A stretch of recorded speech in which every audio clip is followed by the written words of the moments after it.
Community. പലരും പറഞ്ഞില്ലേ വെജിറ്റബിൾസും ഗ്രീൻ ലീഫി വെജിറ്റബിൾസൊക്കെ കഴിക്കാൻ ബുദ്ധിമുട്ടാണെന്ന് എനിക്കും തോന്നാറുണ്ട്. അപ്പം ഞാൻ എന്താ ചെയ്യുന്നതെന്ന് വെച്ചാൽ പനീർ കറിയുടെ അകത്ത് ഇത് കൂടെ വഴറ്റിയിട്ട് മിക്സിയിൽ ഗ്രൈൻഡ് ചെയ്തിട്ട് ആഡ് ചെയ്യും.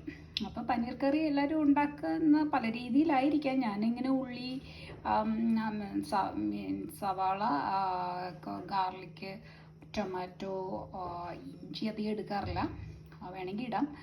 അത് വഴറ്റിയിട്ട് മിക്സിയിൽ അടിച്ച് അത് പേസ്റ്റാക്കിയിട്ട് ഒരു സ്പൂൺ ബട്ടറിൽ സോട്ട് ചെയ്തിട്ടാണ്, ബട്ടറോ ഗീ എടുത്തിട്ട് സോട്ട് ചെയ്തിട്ടാണ് അത് അടിക്കുന്നത്. എന്നിട്ട് പിന്നെ ആ പാത്രത്തിൽ തന്നെ ഇട്ടൊന്ന് വഴറ്റി എടുത്തിട്ട് കുറച്ച് വെള്ളം ഒഴിച്ച് വേവിച്ചിട്ട് പനീർ ക്യൂബ്സാക്കി അതിലിടും.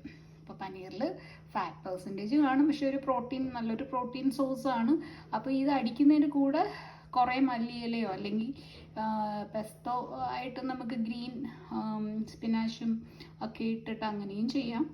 ഇതിലിപ്പം ഞാൻ കസൂരി മേത്തിയും മല്ലിയിലയാണ് ഇട്ടിരിക്കുന്നത്. സോ ഒരു 100 ഗ്രാം ഗ്രീൻ ലീഫി വെജിറ്റബിൾസിൽ നിന്ന് അത്യാവശ്യം അയണും വൈറ്റമിൻ എയും കുറേ വൈറ്റമിൻ മിനറൽസൊക്കെ കിട്ടുന്നുണ്ട്.